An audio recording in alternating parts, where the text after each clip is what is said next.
সেটি হলো কি, গত মাসের ২১ তারিখ জুমাবার আমাদের ঢাকা শহর সহ বাংলাদেশের বিভিন্ন জায়গাকে ঝাঁকুনি দিয়েছে ভূমিকম্প।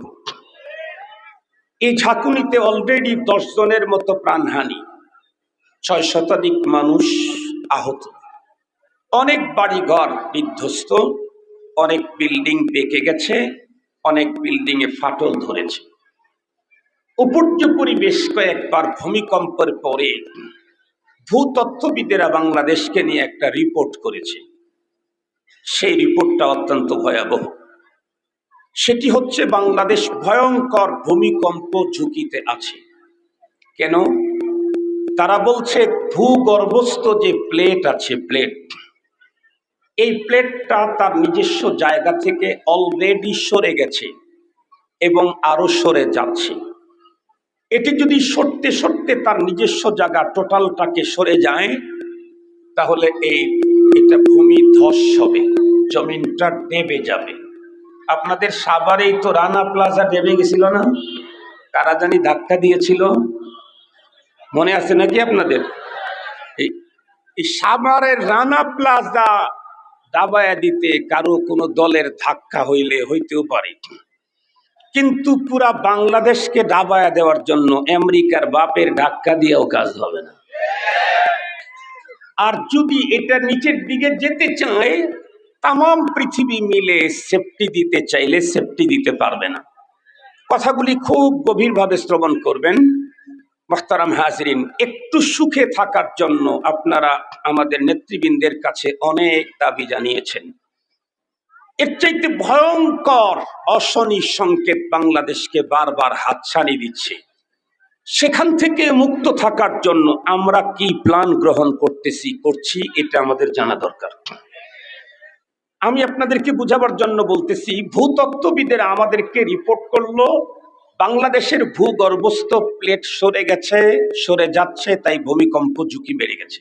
ঠিক আছে, তাহলে আমি যতটুকু বুঝেছি, আমি বিজ্ঞানের ছাত্রও না, টিচারও না, আপনাদের মতো একজন সাধারণ বাঙালি, তাও আবার উত্তরবঙ্গে আমার বাড়ি, আমি উত্তরবঙ্গের মফিজ। আমি যেটা বুঝি সেখান থেকে আপনাদেরকে আমার মতো করে বুঝাই। তো যেই প্লেটটা সরে যাওয়ার কারণে বাংলাদেশ ভূমিকম্প ঝুঁকি বেড়ে গেল, সবাই মিলে টেনে টুনে ওই প্লেটটাকে যথাস্থানে স্থাপন করলেই তো ঝুঁকিমুখি সব শেষ হয়ে যায়।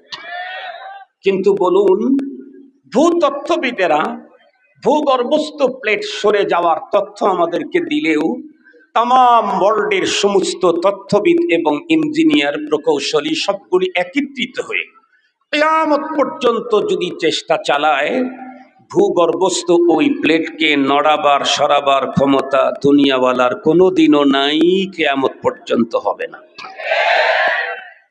বরং কি করতে হবে, একটা ছোট্ট মেসাল দিলে বুঝবেন। আমাদের দেশের বড় সড়ো যে ব্রিজগুলি আছে, ওগুলি আমাদের দেশের লোকেরা একা একা করে নাই, গভর্নমেন্ট একা করে নাই, আরো অন্য দেশের সাথে শেয়ার করেছে। এজন্য অনেক বড় ব্রিজের শুরুতেই দেখবেন দুই দেশের ফ্ল্যাগ, পতাকা লেখা আছে, বাংলাদেশ জাপান যৌথ ব্রিজ, বাংলাদেশ চায়না যৌথ ব্রিজ। যে ব্রিজগুলা বাংলাদেশ চায়না জাপান যৌথ করেছে, আপনারা জানেন এখানে তো ফ্লাইওভার আছে, এই ফ্লাইওভারের লম্বা বিশাল যে বিমগুলি আছে, এই বিম পিলারের উপরে যেখানে বসায়, বিম আর পিলারের মাঝখানে একটা জিনিস রাখে, তার নাম প্লেট। আমি আগেই বলছি যে আমি উত্তরবঙ্গের মফিস মার্কা বুঝতে আপনাদেরকে। এই বিম পিলারের উপরে যেখানে বসে, এর মাঝখানে একটা জিনিস থাকে, তার নাম প্লেট।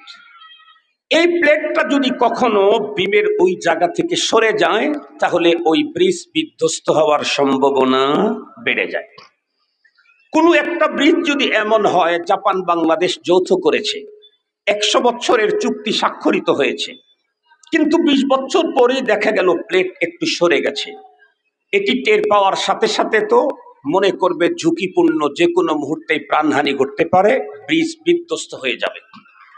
তখন আমরা যেটা দেখেছি সেটা হলো, বাংলাদেশের ইঞ্জিনিয়াররা এটা ঠিক করতে যায় না। ম্যাক্সিমাম টাইমে যাদের সাথে শেয়ারে কাজ করেছে তাদেরকে ফোন লাগায়, এই মিয়া, তোমরা 100 বছরের চুক্তি স্বাক্ষরিত করে ব্রিজ তৈরি করে দিয়ে গেলে, টাকা নিয়ে গেলে এখন পর্যন্ত নিচ্ছ, অথচ 30 বছর যেতে না যেতেই প্লেট সরে গেল, এখন তো ব্রিজ বিধ্বস্ত হবে। ওরা তখন বলে ঠিক আছে, ওকে, আমরা আসছি। কেন? যারা প্লেট বসাইছে তাদেরকে দিয়া প্লেট সরে গেলে তাদেরকে দিয়া মেরামত করে নেওয়াটাই সবচাইতে নিরাপদ অন্যকে দিয়ে কাজ করার তুলনায়। সঙ্গত কারণেই জিজ্ঞাসা করতে চাই, জমিনের নিচের যে প্লেট সরে গেল, এই প্লেটটা বসাইছে কি জাপান না আমেরিকা? আর একটু জোরে বলেন, কে? খালাকাস সামাওয়াতি ওয়াল আরদ, আসমান আর জমিনকে তৈরি করেছেন কে? এই প্লেটগুলি প্রতিস্থাপন করেছেন কে? এভাবে আসমানকে সাজিয়ে দিয়েছেন কে? চন্দ্র আর সূর্যকে চলার পথ তৈরি করেছেন কে? এখন যদি জমিনের নিচের প্লেট সত্যি সরে গিয়ে থাকে, তাহলে এটাকে টেনে টুনে জায়গা মতো বসাইতে চাইলে একমাত্র আল্লাহ ছাড়া তামাম দুনিয়া মিলেও সম্ভব হবে না। এখন আমার প্রশ্ন হলো যে রব্বুল আলামিন যে প্লেটটা দিলেন সেই প্লেট সরে গেল কেন? রব যে প্লেট প্রতিস্থাপন করলেন ভূগর্ভস্থ, সেই প্লেটটা সরে গেল কেন? গভীরভাবে কথাগুলি শ্রবণ করবেন। সূরাতুত তাওবাতে আল্লাহ পাক রব্বুল আলামিন 1500 বছর আগে আমাদেরকে মেসেজ দিয়েছেন কেন সরে যাচ্ছে। আল্লাহ তাআলা বলেন, قل إن كان آباؤكم وأبناؤكم وإخوانكم وأزواجكم وعشيرتكم وأموال اقترفتموها وتجارة تخشون كسادها ومساكن ترضونها أحب إليكم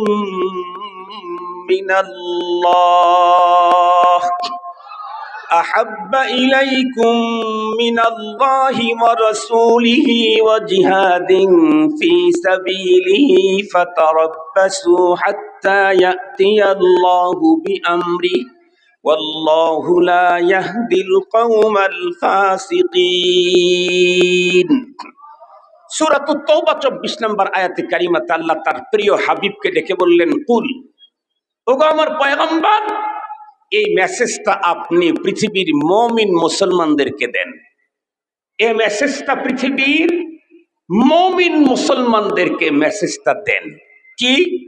প্রথমে 8 বস্তুর উল্লেখ করে পরে 3 বস্তুর উল্লেখ করেছেন, করে বলেন পূর্বে উল্লেখিত 8 বস্তুর তুলনায় মুমিন মুসলমান নারী পুরুষের অন্তরে পরবর্তী উল্লিখিত 3 বস্তুর মোহাব্বত যদি না বাড়ে, তাহলে আপনি মেসেজ দেন তাদেরকে অপেক্ষা করতে। কিসের অপেক্ষা? জমিনের নিচের প্লেট সরে যাবে, ভূমিকম্প হবে, ভূমিধস হবে, জলোচ্ছ্বাস হবে, টর্নেডো হবে, বিগত সময়ের স্বৈরাচারের মতো জালেম তোমাদের মাথার উপরে চেপে বসবে। আল্লাহ বলেন অপেক্ষা করতে বলো আমার আযাবে। আমি যা বলছি সবগুলি আল্লাহ পাকের পক্ষ থেকে আযাব। কোন 8 বস্তুর তুলনায় কোন 3 বস্তুর মায়া আমাদের অন্তরে বেশি হলে তাহলে আযাব আসবে না, জমিনের নিচের প্লেট সরে যাবে না।